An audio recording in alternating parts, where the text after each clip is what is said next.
우리가 마음을 담아서 인사하신 대로 이번 부활절을 기점으로 정말 우리의 예배도 회복되고 우리의 일상도 회복되기를 바랍니다. 코로나로 인해서 우리의 삶이 팍팍하고 힘들지만 부활절을 맞아서 사망 권세를 깨뜨리고 부활하신 예수 그리스도를 소리 높여 찬양하는 시간이 되기를 바랍니다. 매년 부활절이 되면 내 안에는 두 가지 마음이 교차합니다. 하나는 예수님의 부활을 믿는 것보다 안 믿는 것이 더 어려울 만큼 예수님의 부활이 분명한 역사적인 사실이라는 그런 감정입니다. 또 하나는 예수님의 부활을 믿으면서 여전히 많은 신자들이 좌절과 실패와 낙심에 사로잡혀 살아가고 있다는 것입니다. 전혀 어울리지 않는 이 두 가지 사실이 함께 공존한다는 것입니다. 때때로 제 마음을 착잡하게 만듭니다. 사도 바울은 고린도후서 4장 8절 9절에서 이렇게 고백을 했습니다. 같이 한번 읽어봅시다. 우리가 사방으로 우겨삼을 당하여도 사이지 아니하며 답답한 일을 당하여도 낙심하지 아니하며 박해를 받아도 버림받지 아니하며 거꾸로 뜨림을 당하여도 망하지 아니하며 고린도 전서 15장 55절에서는 이렇게 외쳤습니다. 같이 읽어봅시다. 시작. 사망아 너의 승리가 어디 있느냐? 사망아 내가 쏘는 것이 어디 있느냐? 예수님의 부활을 믿는 부활 신앙을 가진 성도의 모습이 바로 이런 것이 아니겠습니까? 물론 저도 예수님이 부활했다는 사실을 지금까지 믿었습니다. 의심하지는 않았습니다. 그런데도 내 삶은 바울처럼 사방으로 우겨삼을 당하여도 사이지 아니하며 답답함을 일을 당하여도 낙심하지 아니하며 박해를 받고 거꾸로 뜨림을 당하여도 망하지 아니하였다고 말할 수는 없었습니다. 사망아 너의 승리가 어디 있느냐고 죽음 앞에서 그렇게 담대하게 외치지를 못했습니다. 아무렇지도 않은 일에도 낙심을 하거나 좌절하거나 두려워했습니다. 그렇다고 제가 예수님의 부활을 믿지 않았습니까? 그렇지 않습니다. 예수님이 부활했던 사실을 분명히 믿었습니다. 예수 믿는 신자가 부활하는 것도 믿었습니다. 그런데도 부활의 능력으로 사라지지는 않았습니다. 조그만 시험이나 어려움에 무너지고 작은 유혹에도 넘어질 때가 많았습니다. 여러분, 예수님의 부활을 믿는다고 부활신앙으로 사는 것은 아닙니다. 예수님의 부활했다는 사실을 아는 것과 실제로 부활신앙으로 사는 것하고는 다른 것입니다. 그러면 사람이 예수님의 부활을 직접 보지를 못했기 때문에 부활신앙으로 살지 못하는 것입니까? 그것도 아닙니다. 마태복음 28장을 보면은 대제사장들이 많은 돈을 주고 예수님의 무덤을 지키던 로마 군인들에게 제자들이 예수님의 시체를 훔쳐갔다고 거짓말을 하도록 시켰습니다.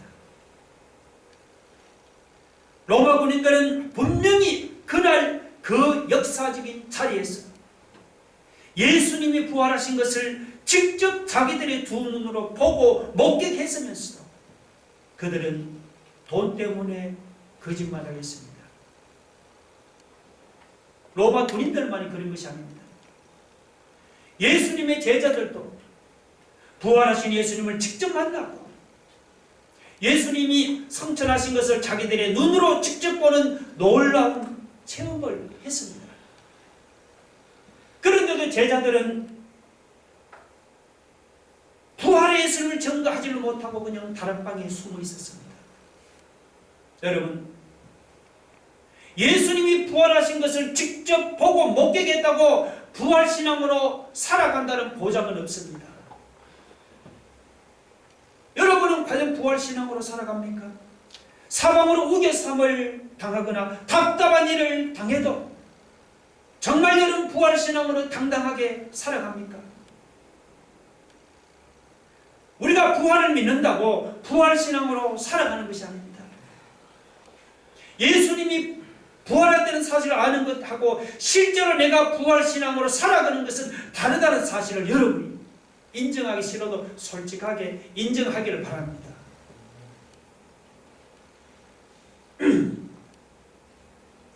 제자들처럼 예수님의 부활을 직접 보고도 부활신앙으로 살아가지를 못한다면, 예수님의 부활을 전혀 보지를 못한 우리가 어떻게 부활신앙으로 살아갈 수가 있겠습니까? 우리가 부활신앙으로 살아갈 수 있는 비결이 오늘 읽은 말씀 속에 있습니다. 8절 한번 보세요. 만일 우리가 그리스도와 함께 죽었으면 또한 그와 함께 살 줄을 믿노니. 예수님의 십자가와 부활이 예수님만 죽으시고 다시 살아난 것이 아닙니다. 예수님이 십자가에 죽으시고 부활하실 때 그곳에 나도 십자가에서 예수님과 함께 죽고 예수님과 함께 다시 살아났습니다.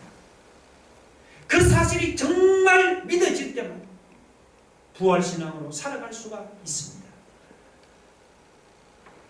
8절에 우리가 그리스도와 함께 죽었으면이라고 했는데, 이 죽었으면 이것은 과거형입니다.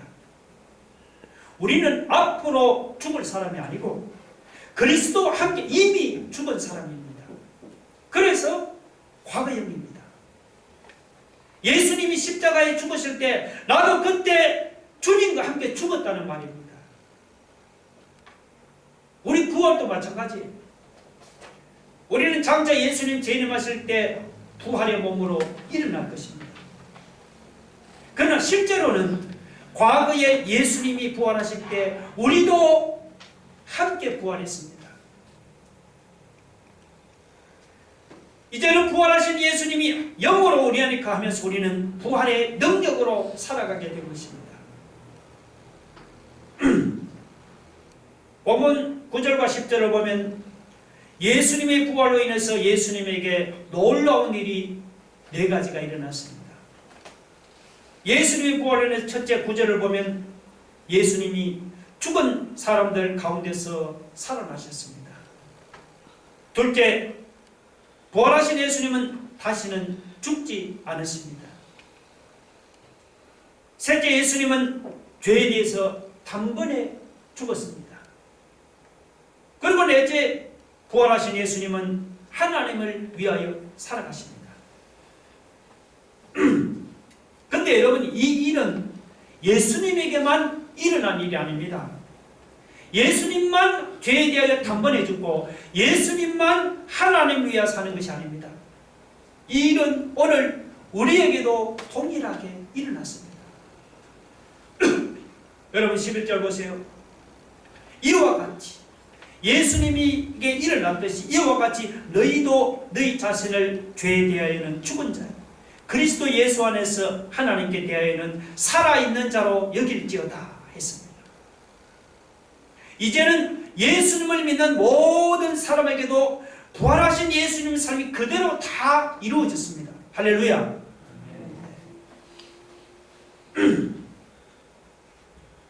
죄에 대해서 죽었다는 말은 죄 사함, 죄 용서만 받았다는 말이 아닙니다. 이제는 다시는 죄에 무너지지 않는, 죄에서 승리하는 삶을 산다는 말이기도 합니다. 그래서 12절 13절에서 말씀했습니다. 그러므로 너희는 죄가 너희 죽을 몸을 지배하지 못하게 하여 몸의 사욕에 순종하지 말고 또한 너희 지체를 불의의 무기로 죄에게 내주지 말고.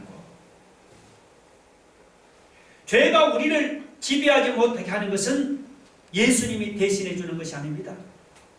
그것은 우리가 해야 할 일입니다. 그럼 도대체 어떤 사람이 죄에 지배당하지를 않고 죄와 싸워서 이기는 삶을 살 수가 있습니까? 딱 한 사람밖에 없습니다. 나는 예수님과 함께 죄에 대해서 죽었고 예수님과 함께 새 생명으로 살아났다는 사실을 분명히 믿는 사람만이 죄에 집에 당하지를 않고 죄와 싸워서 승리하는 삶을 살 수가 있습니다. 죄가 정욕을 통해서 우리에게 역사할 때마다 나는 예수님과 함께 죄에 대해서 죽은 줄로 아는 사람, 예수님과 함께 새 생명으로 살아났다는 사실을 분명히 고백할 수 있는 사람은 죄야, 이제 나는 더 이상 너의 종이 아니야. 내게서 떠나거라. 그렇게 말할 수가 있는 겁니다.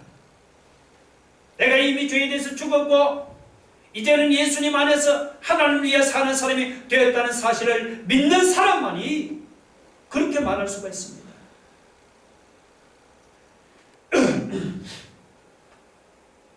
부활신앙으로 사는 사람은 죽었다가 다시 살아난 사람의 심정으로 살아갑니다. 여러분, 죽었다가 다시 살아난 사람의 심정이 어떤 심정이겠습니까? 나는 죽었다가 다시 살아났어. 이제 나는 더 이상 죄의 종이 아니야. 이제 나는 주님이 쓰신 의의 도구야. 이제 나는 의의 도구로 매일매일 살아간다. 이런 심정이 아니겠습니까? 이제는 가족들에게, 직장 동료들에게, 내가 만나는 모든 사람들에게 내 안에 계시는 예수님이 하고 싶은 말을 하고 예수님이 하고 싶은 일을 하면서 살아가는 것입니다. 이제는 예수와 함께 죽었다가 예수와 함께 다시 살아난 사람으로 예수님의 생명으로 살아가는 사람입니다. 이런 사람이 바로 부활신앙으로 살아가는 사람입니다.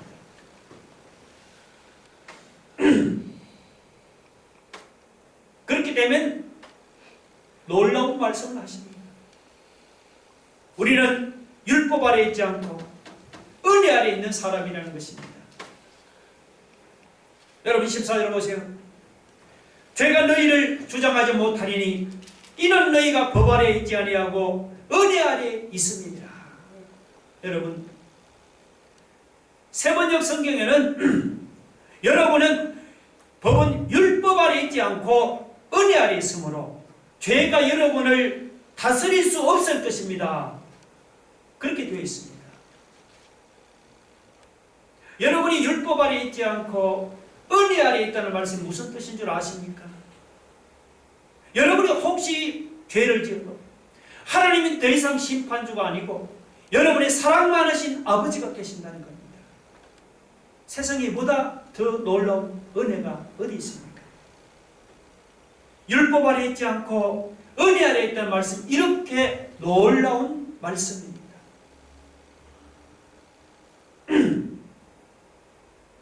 우리가 죄의 종이 아니고 죄에 대해서 죽었다고 누가 죄 짓는 사람인지 그걸 살펴보라는 말이 아닙니다. 죄 짓지 말아야지. 죄 짓지 말아야지. 항상 그렇게 살라는 말도 아닙니다. 어느 신학생이 자살을 했는데 그 이유는 엄란한 죄를 떨쳐버릴 수가 없었기 때문입니다. 그 죄에 대한 강박관념으로 죄책감으로 스스로 목숨을 끊었습니다. 그러나 여러분, 죄에 대한 강박관념을 가진다고 죄의 종로 하지 않는 것이 아닙니다. 아무리 죄의 책감으로 몸부림을 친다고 죄에 대해서 죽은 것이 아닙니다. 그래도 여전히 죄의 종로를 탑니다. 죄를 짓지 말아야지. 죄를 짓지 말아야지. 그런다고 죄를 안 짓게 되는 것이 아닙니다. 그럴수록 오히려 더 죄를 짓게 되고 그럴수록 오히려 더욱더 죄에 사로잡히게 됩니다. 그러면 도대체 어떻게 살아가는 것입니까? 성경 말씀대로 내가 이미 죄에 대해서 죽었다는 사실을 그냥 믿으라는 것입니다. 죄는 나에게 더 이상 권세가 없다는 사실을 믿으라는 것입니다. 이제는 부활하신 예수님이 내 생명이 되셨음을 믿고 그 주님을 바라보고 살라는 것입니다. 그렇게 되면 죄가 더 이상 우리를 다스리지 못합니다. 죄에 안 짓게 됩니다. 하나님을 위해서 의의 도구로 쓰임을 받게 되는 것입니다. 이것이 부활신앙의 핵심입니다. 누가 도대체 이런 놀라운 은혜를 받으며 살 수가 있습니까? 교회 다닌다고 누구나 다 그렇게 살 수 있는 것이 아닙니다. 세례를 받았다고 누구나 그렇게 산다는 보장이 있는 것도 아닙니다. 교회에서 이런저런 직분을 맡고 있다고 이렇게 살 수 있다는 것도 아닙니다.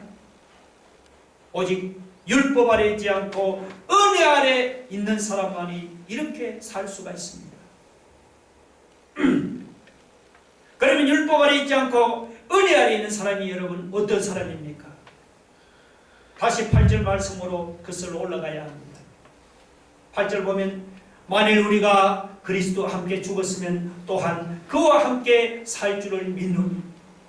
세번역 성경을 하면 우리가 그리스도와 함께 죽었으면 그와 함께 우리도 또한 살아날 것임을 믿습니다라고 고백하는 것입니다.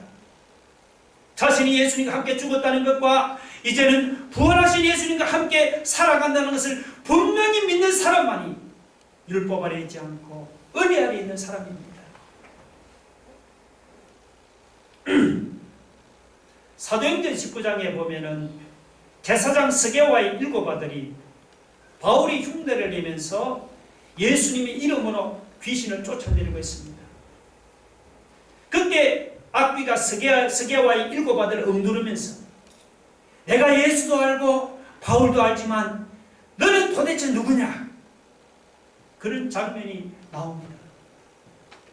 악귀가 예수님을 안다는 것은 이해가 됩니다. 악귀니까 당연히 예수님을 알겠죠. 그런데 악귀가 바울을 어떻게 알았을까요? 악귀가 어떻게 바울을 무서워합니까? 그 이유는 사도 바울이 늘 이렇게 고백하면서 살았기 때문입니다. 내가 그리스도와 함께 십자가에 못 박혔다. 이제는 내가 산 것이 아니오 내 안에 그리스도께서 사시는 것이라. 그 고백처럼 사도 바울은 항상 예수와 함께 죽고 예수와 함께 살아갔습니다. 이렇게 바울이 항상 예수와 함께 죽고 항상 예수와 함께 살아가니까 악귀가 바울을 볼 때는 마치 예수님을 보는 것 같았습니다. 그래서 악귀가 바울에게는 꼼짝하지 못한 것입니다. 나도 바울처럼 예수님과 함께 십자가에 못 박혀 죽고 예수님과 함께 새 생명으로 살아갑니까? 그러면 나도 역시 율법 아래 있지 않고 은혜 아래 있는 사람입니다. 이렇게 율법 아래 있지 않고 은혜 아래 있는 사람은 죄가 더 이상 그 사람을 주장하지는 못합니다. 죄가 더 이상 그 사람을 다스리지는 못해요. 우리도 은혜 아래 살아가기를 원합니까? 그러면 사도 바울처럼 우리도 죄에 대해서는 예수님과 함께 죽고 예수님과 함께 새 생명으로 살아나서 예수 그리스도를 바라보면서 살아갈 수 있기를 바랍니다.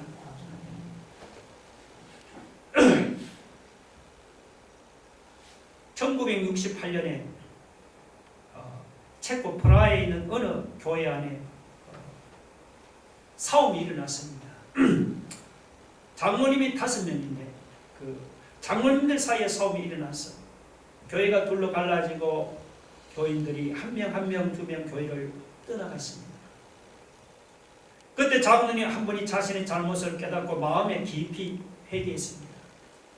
알량한 자존심 때문에, 교만한 마음 때문에 잘못했다는 말은 못했지만 기도하던 중에 성령의 책망으로 회개하고 그분이 싸웠던 장로님을 찾아갔습니다.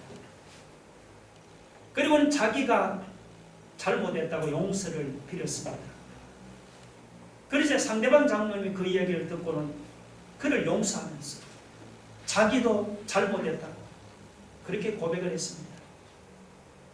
그래서 화해가 일어나고 교회가 다시 하나가 되는 그런 놀라운 역사가 일어났습니다. 그리고 몇 주가 지나서 1968년 소련이 체코를 침공하는 일이 일어났습니다. 체코가 공산화되었고 이제 새 공산 정부는 교회를 폐쇄하려고 했습니다.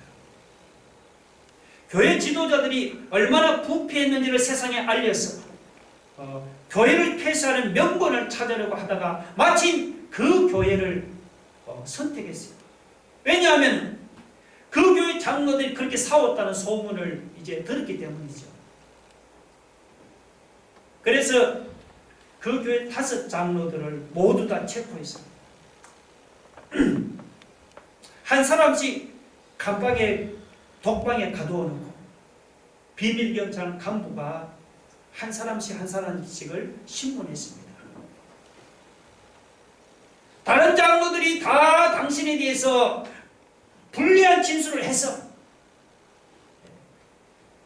다른 장로들이 다 당신이 잘못했다고 말하더라고. 그렇게 거짓말을 하고 그렇게 모함을 했습니다.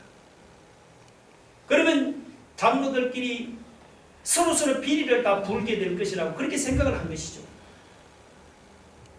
그런데 그 간부가 의도했던 것하고는 전혀 다른 일이 벌어졌습니다.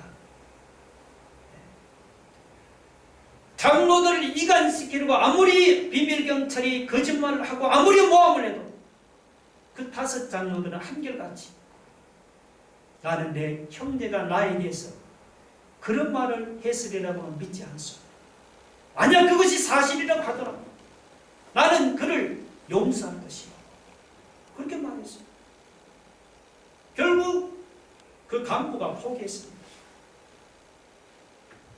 그리고 그 후에 그 간부가 그 5 장로를 다 자기 사무실로 불렀어요. 그리고 그들에게 물었습니다.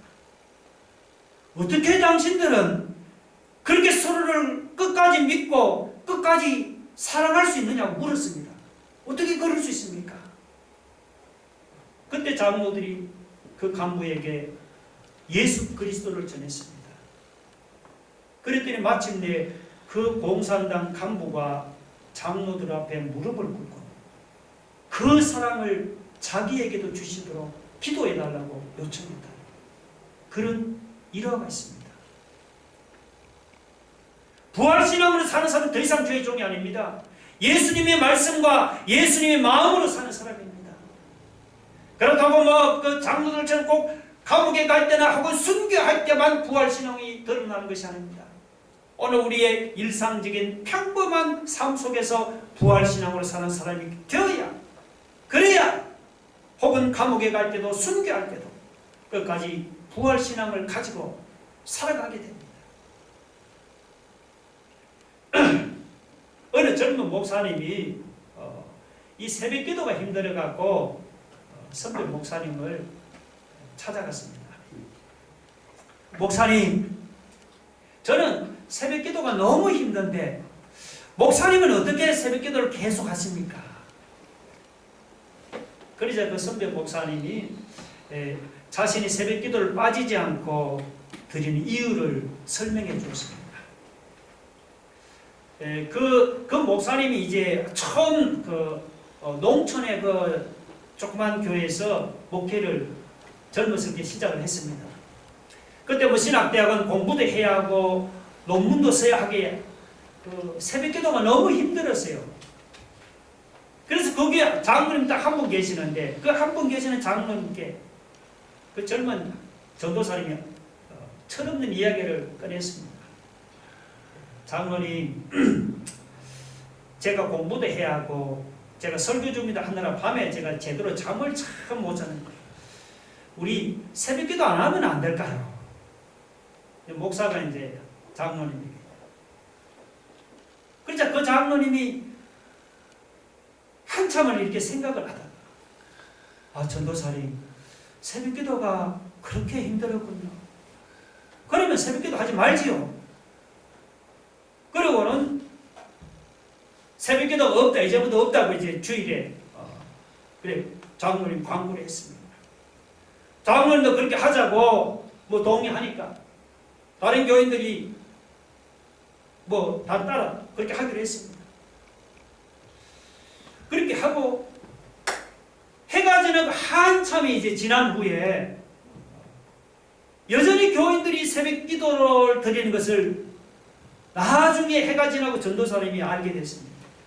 알아보니까 장로님 그 교인들을 모아놓고 우리 전도사님이 공부하시느라 너무 피곤하니 전도사님이 하자고 할 때까지 그냥 우리끼리 모여서 새벽기도 합시다. 그리고는 이제 장로님 새벽기도를 인도해 왔습니다. 그 선배 목사님이 자기가 그 사실을 알고는 충격을 받았어요. 그리고 그 후부터는 자기가 한 번도 새벽기도를 빠지지 않게 된다. 그렇게 말해줬습니다. 여러분, 부활신앙으로 산다는 것은 우리 삶의 모든 영역에 엄청난 변화를 가져다 줍니다. 이게 진짜 예수님을 믿는 것입니다. 그러나 부활의 정인으로 살아가는 것은 참 외롭고도 두려운 일이에요. 그렇다고 여러분 목사님이나 몇몇 사람만이 부활의 정인으로 살아가야 합니까? 여러분은 그냥 구경만 하면서 부활의 정인으로 살아가지 않아도 되는 것입니까? 그렇지 않습니다. 나도 부활의 정인입니다 하면서 여러분도 같이 일어나야 합니다. 우리가 사는 세상이 굉장히 어둡습니다. 한두 사람이 부활의 정인으로 일어선다고 어둠이 거칠어지는 상황이 아니잖아요. 한두 사람이 부활의 정인으로 일어서 본들 금방 쉽게 사그러지고 맙니다. 우리 모두가 부활의 정인으로 우리가 함께 일어나야 합니다. 그래서 우리도 혹은 핍박당할 때나 혹은 예수를 부인하려고 할 때나 어떤 어려움을 당해도 나는 부활의 정인입니다. 그렇게 말할 수 있어야 하지 않겠습니까? 여러분, 그러려면요, 지금 여러분의 가족들 앞에서, 지금 여러분의 친척들 앞에서, 지금 여러분의 직장 동료들 앞에서 나도 부활의 정인입니다 라고 말할 수 있어야 합니다. 지금 말할 수 없다면 순교의 상황에서는 도무지 불가능합니다. 오늘 이 부활절 아침에 우리 모두 나는 예수님과 함께 죽었고 부활의 주님이 내 생명이 되었다고 고백하기를 바랍니다. 이제부터는 나도 부활의 정인으로 살아가겠다고 다짐하기를 바랍니다. 그래서 어디서든지 부활의 정인으로 담대하게 살아갈 수 있기를 바랍니다. 예수님과 함께 우리의 옛사람은 죽었습니다. 우리는 더 이상 죄의 종이 아닙니다. 더 이상 죄의 지배 아래 있지도 않습니다. 율법 아래 있지도 않습니다. 이제는 은혜 아래 살게 되었으니 감사합니다. 여러분, 부활의 예수님이 우리 안에 계시는 분명히 여러분이 확신하시고 고백하시고 이후로 여러분의 가정에서든지 일터에서든지 어디서든지 부활의 정인으로 살아갈 수 있기를 주의 이름으로 축원합니다. 우리 다 같이 눈을 감고 한번 같이 한번 기도하겠습니다. 여러분, 우리가 부활을 믿는다고 부활신앙으로 살아가는 것이 아니잖아요. 여러분은 정말 사방으로 우겨쌈을 당하거나 답답한 일을 당해도 여러분 부활신앙으로 살아갑니까? 예수와 함께 죄에 대해서 죽고 예수와 함께 살아난 사람만이 부활신앙으로 살아갈 수 있습니다. 예수와 함께 죽고 예수와 함께 살아난 사람은 더 이상 율법 아래 있지 않고 은혜 안에 있는 사람입니다. 은혜 안에 있는 사람은 죄가 더 이상 주장하거나 다스리지는 못합니다. 여러분, 이런 모든 확신을 가지고 가정에서든지 일터에서든지 어디서든지 부활의 정인으로 살아가게 해달라. 한번 다 같이 한번 박수로 기도하겠습니다. 할렐루야. 하나님 감사합니다. 하나님 아버지 그렇습니다. 우리가 이거로 부활을 믿는다고 우리가 부활신앙으로 살아가는 것은 아닙니다. 하나님 아버지 사방으로 우기의 삶을 당하는 답답한 일을 당해도 부활신앙으로 우리가 살아가기를 원합니다. 예수와 함께 죄에 대해서 죽고 예수와 함께 새 생명을 살아가는 사람만이 부활신앙으로 살아갈 수가 있습니다. 하나님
아멘.